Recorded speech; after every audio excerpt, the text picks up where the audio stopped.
But disclosure, in which we finally are confirmed we are part of a much larger world with other entities who have had other lives, other civilizations, some of them engaging us now with potential for technology infusion that could solve many of our problems.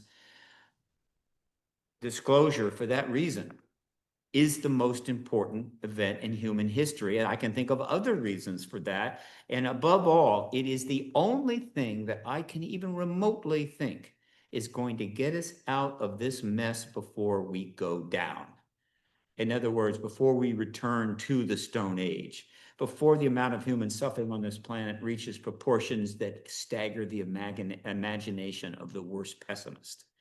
And so, yeah, that's why it's the biggest event in human history.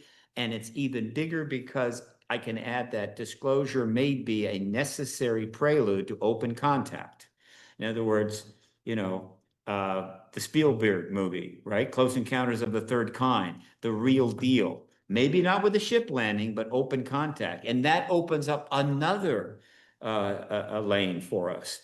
In other words, extraordinary transformation, incredible paradigm shift, primarily triggered by a single statement from a head of state